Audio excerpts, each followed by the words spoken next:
pasa? Bueno, los temitas del fin de semana, obviamente vamos a estar abordándolos. Por un lado, bueno, el anunciado 8M que ya, no sé si uno podría decir se complicó un partido fácil, no sé cuán fácil en realidad venía siendo el 8M y la forma de administrar lo que tenemos las uruguayas en general, desde que empezó a ser la marcha más multitudinaria que sin duda tiene nuestro país. Ahora se le agregó además esta situación donde el PIT-CNT convocó para ese mismo día un paro general y además también la manifestación por el sí. Entonces la cosa se complejizó un poquito más. Vamos a estar conversando sobre eso más adelante. Pero hoy por hoy y en el arranque lo que está siendo muy debatido en redes es si nuestro presidente efectivamente, el presidente de todos los uruguayos, debe o no, puede o no, porque ahí entran cuestiones distintas. Una cosa es estar alineado con la Constitución y otra cosa es algún cuestionamiento ético que se pueda hacer por otro lado. Hablar en cadena nacional defendiendo el no. Repasemos un poco la información y sobre todo lo que opinan dirigentes de la oposición sobre este asunto. Y después vamos a tener incluso un Zoom con el abogado constitucionalista Rubén Correa Freitas, porque en definitiva quienes tienen un poco la palabra o el conocimiento más profundo de estos temas son los constitucionalistas, ¿no? Por favor, vamos con la información.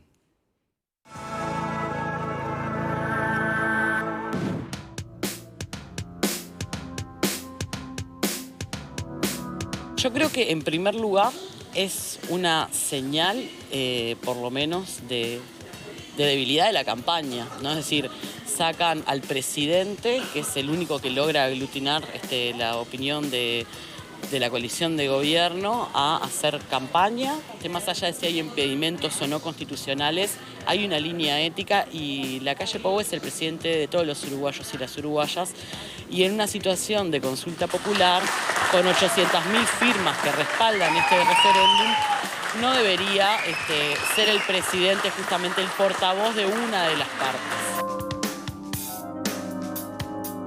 Raya una tradición republicana. Me parece que en ese caso el presidente le va a estar hablando a una parte de las uruguayas y de los uruguayos. Lo cuestiono desde el punto de vista de lo republicano. Está en su derecho. No me parece que sea el eje de la discusión. No nos dejemos distraer. Acá lo que tenemos que discutir es por qué hay que derogar los 135 artículos, por qué hay que votar que sí, la necesidad que tenemos de votar que sí, necesidad como país, como democracia. En el medio aparecen distintas pompitas de jabón que nos pueden distraer. No nos dejemos distraer. Vamos a seguir militando por el sí. Bueno, y ya empezaron en la página de Facebook de nuestro programa varias, además, comentarios en los extremos opuestos, ¿no? Tenés desde viva el presidente, está en todo su derecho, dado que es una ley impulsada por su gobierno de coalición. En otro extremo, cacerolazo ese día, el presidente le está faltando el respeto al pueblo uruguayo. O sea que, como ven, hay varias consideraciones que se pueden hacer desde lugares diferentes, ¿no? La concepción más republicana, evocada por algunos de los líderes de la oposición o votantes por el sí, la cuestión ética y con quien vamos a conversar en este instante, le damos la bienvenida vía Zoom al abogado y catedrático de Derecho Constitucional Rubén Correa Freitas, el aspecto jurídico. ¿Cómo le va? Buenas tardes, Victoria, mucho gusto. ¿Cómo está usted? Muy bien, muchas gracias. Gracias por este ratito. Bueno, ¿qué es lo que uno tiene que preguntar? Lo primero que uno se pregunta es, dice, bueno, va a la Constitución, ve el artículo 77, lee el numeral. ¿Eso, la Constitución siempre tiene una respuesta para todo o además hay que agregarle algún tipo de interpretación? Mire, lo primero que, si usted me permite, yo quiero informar y aclarar a la teleaudiencia, es que este tema se viene discutiendo desde el año 1934, desde la Constitución de 1934. ¿Por qué? Porque usted sabe que la Constitución uruguaya, en el artículo 77, tiene dos ordinales. El cuarto y el quinto. Y justamente fue en esa constituyente del año 34 donde este tema se discutió. Y se discutió intensamente, se debatió intensamente.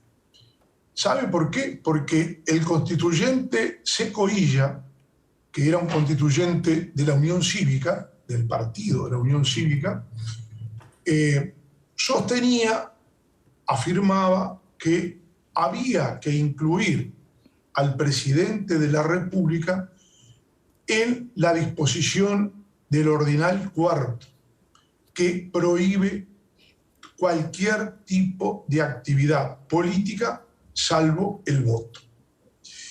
Entonces, cuando el constituyente Seco Illa hizo este planteo en la constituyente, otros constituyentes le hicieron ver que en el Uruguay el presidente de la República es jefe de Estado y jefe de gobierno.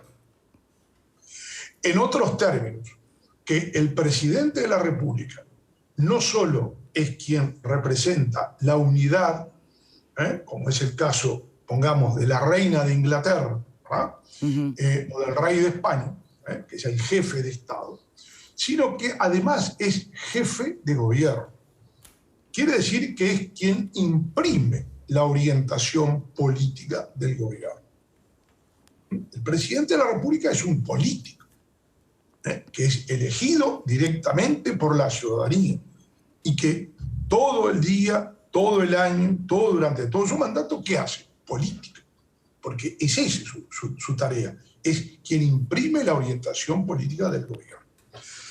Y esa fue la razón por la cual en la constituyente del año 34 se creó una subcomisión presidida por el constituyente Seco Illa, que encontró una solución y fue allí que se separó a los magistrados judiciales, directores de entes autónomos, militares, policías, etcétera, a quienes se le impide cualquier tipo de actividad política salvo el voto. Y en el ordinal quinto se prevé del artículo 77, se prevé al presidente de la República y a los miembros de la Corte Electoral, que no pueden formar parte de comisiones o clubes políticos, ni actuar en los organismos directivos de los partidos, ni intervenir en ninguna forma en la propaganda política de carácter electoral. Esta disposición se mantiene inalterable desde la Constitución de 1934. El referéndum, como la iniciativa popular, son dos institutos de gobierno directo que fueron consagrados a nivel nacional en la Constitución de 1967. En la Constitución de 1934, el referéndum y la iniciativa popular estaban previstos exclusivamente a nivel departamental y municipal. Recién la Constitución de 1967 incorporó este instituto del referéndum y de la iniciativa popular. En el referéndum, ¿qué es lo que se discute? ¿Qué es lo que se plantea?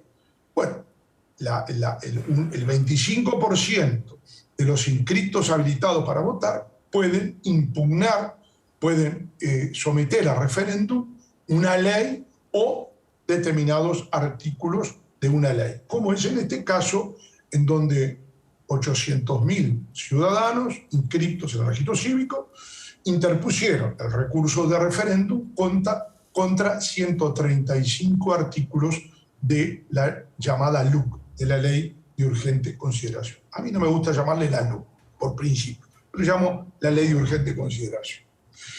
Pero, entonces, ¿cuál es el problema que se nos plantea? Entonces, desde el punto de vista constitucional, ¿el presidente de la República puede o no defender la ley? ¿Puede o no hablar sobre la ley? El punto es, el numeral 5, perdona que lo interrumpa, si el kit de la cuestión es si este referéndum es o no un acto electoral, que es lo que se le prohibiría concretamente mediante la Constitución. Exactamente, dice, ni intervenir en ninguna forma en la propaganda política de carácter electoral. Acá no se está eligiendo a nadie. Acá no se está eligiendo partidos, acá no se está eligiendo candidatos a la presidencia, ni a la intendencia, ni al Senado, ni a la Cámara de Representantes, a nada.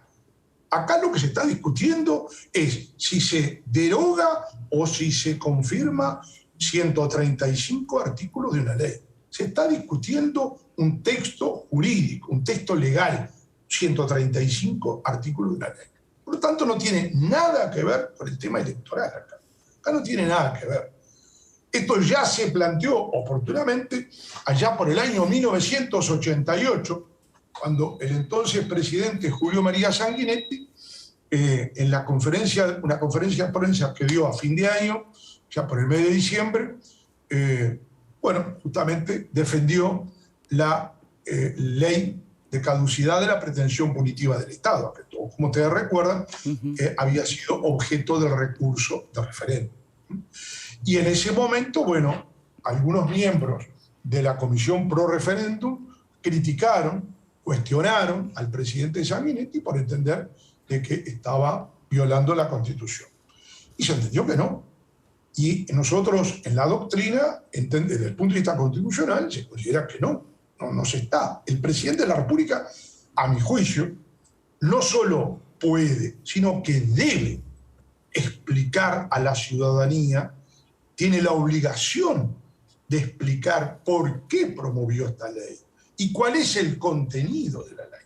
Porque acá lo que importa es que la ciudadanía esté informada por parte de los promotores del referéndum que quieren derogar la ley y que tienen argumentos y que han expuesto una cantidad de argumentos para derogar la ley, y por parte de quienes defienden la ley. Nada menos que el presidente de la República, que es el jefe de Estado y el jefe de gobierno, que la impulsó a esta ley, que fue parte de su programa de gobierno y que de alguna manera por algo la ciudadanía lo eligió presidente de la República, tiene no solo el derecho, sino el deber de explicar e informar a la ciudadanía sobre los 135 artículos que han sido sometidos al recurso de referéndum.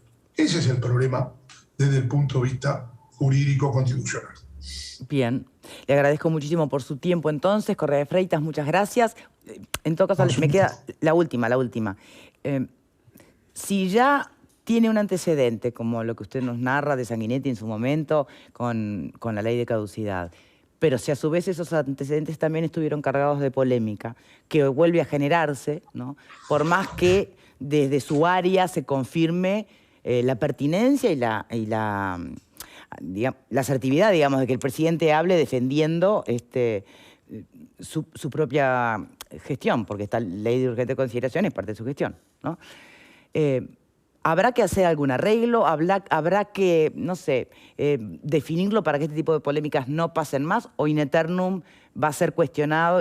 Porque además lo que no está bueno es ese concepto que algunos evocan, no sé si con razón o menos razón, pero que igual daña y es, el presidente es de todos los uruguayos, mucho más allá de lo que pueden ser discrepancias en asuntos concretos y puntuales, como 135 artículos de una ley. Entonces, no puede saltarse esta polémica para un futuro, si se quiere. Si usted me permite. ¿Cómo no? Eso de que el presidente es presidente de todos, mire, yo hoy lo venía a pensar. Cuando Tabaré Vázquez fue presidente de la República, cuando Mujica fue presidente de la República, ellos tenían, y cuando ahora en la calle el presidente, o cuando Sanguinetti fue presidente, cuando la calle Herrera fue presidente, o cuando Jorge Valle fue presidente, ellos son personas de partidos políticos, que tienen ideas políticas. Ahora, ¿le vamos a decir que un presidente, porque asuma la presidencia de la República, deja de tener o tiene que dejar de tener sus ideas políticas? El presidente Tabaré Vázquez o el presidente Mujica dejaron de tener y de defender sus ideas políticas por ser presidente de la República. ¿Pero a quién se le puede ocurrir una cosa de esto? Vuelvo a insistir, el presidente de la República es jefe de Estado y jefe de gobierno. Es quien imprime la orientación política del gobierno, porque con eso lo que están pretendiendo es que el presidente de la República en el Uruguay sea como la reina de Inglaterra. Reina pero no gobierna. Y eso es un disparate. El presidente de la República en el Uruguay, como en los Estados Unidos, como en la Argentina, como en Brasil o como en Chile, es jefe de Estado y jefe de gobierno. Así que ese cuento de que es el presidente de todo, sí, presidente de todo en cuanto representa la unidad, pero él tiene una idea política. Él llegó por política, no llegó por una bendición del Papa, no llegó por una gracia divina. Bien. Llegó porque la ciudadanía lo eligió. Está claro, permítame, Freitas, Correa Freitas, entonces en este mismo análisis, en este mismo razonamiento, dejémoslo políticamente correcto y seamos claros, ¿es el presidente de todos? Sí, es un gran titular, pero se sabe perfectamente quién lo puso ahí, pero tiene que gobernar para todos. Sacándole caretas y pieles al asunto, este referéndum por el sí y por el no, ¿acaso no es un referéndum pro o contra el gobierno? Y desde esa lógica, ¿la Constitución diría otra cosa en cuanto a que debe o no o puede el presidente pronunciarse? No, yo vuelvo a insistir. La Constitución no lo prohíbe. Lo que no está prohibido está permitido. Para mí eso es muy claro. Muy bien. Muchísimas gracias por su tiempo, de verdad. No, es un Muchas gusto. gracias. Muchas gracias. Ahora intentaremos seguir con este análisis y con lo que dijo nuestro invitado vía Zoom, discutirlo acá. Tenemos abogados, tenemos de todo en el panel y además para poder analizarlo. Arranco por vos, Fer. Yo creo que estamos ante un episodio más de intentar sacar el foco a la campaña de los 135 artículos que se pretenden derogar. Hace unos meses... ¿Coincidís con la propia intendenta Cosa? Hace unos meses, ¿se acuerdan? Todos recordarán que están en el debate de ¿por qué celeste? ¿Por qué rosado? ¿Podés creer que hoy alguien me escribe por qué me vestí de rosado? Además, no es rosado, ¿no? De acá se ve... Pero salmón. De acá se ve salmón. Para mí es rosado. No, pero más allá de lo anecdótico, creo que es un episodio más en ese sentido. Y ahora cuando se evoca a la República, que cerebro que a los políticos les importa el cuidado de la República, siempre, no solo a veces. El propio Fernando Pereira en Búsqueda, recordarán que por el color de la papeleta dijo que la Corte Electoral estaba flechada. Por eso yo creo que hay que ponerlo en contexto y no separarlo como un aspecto más. Yo creo que muy bien, como muy bien el decía, antecedente que evoca Correa Freitas es clarísimo. No, y como muy bien, yo en toda la explicación que hizo el doctor, cuando interpretamos la Constitución, tenemos que interpretarla armónicamente.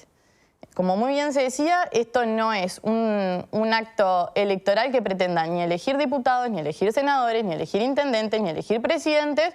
De lo que estamos hablando acá es de una ley. Entonces yo me pregunto, cuando leemos la Constitución, y como bien dijo, no se prohíbe, pero dándole un vuelo más allá de eso, y creo que está bueno traerlo también a colación, cuando el constituyente decide otorgarle al presidente de la República la potestad de vetar una ley, o sea, de por sus propias convicciones, eliminar, derogar una ley que el Parlamento vota, que si bien después tiene un proceso posterior en el cual se puede levantar el veto, que los últimos 2 vetos no se levantaron, pero más allá de eso, el constituyente entiende que el presidente puede llegar a derogar una ley, pero entendemos que el constituyente no quiere que el presidente opine de una ley. Creo que legalmente no tiene ni pies ni cabeza del argumento. Además de que creo también de que puede y debe hablar en este caso puntual de esta ley por lo que significa para el gobierno. Bueno, veo caras discrepantes, pero las escuchamos después de la pausa, pero tengo que hacer la primera pausa. ¿Les parece? Ya venimos.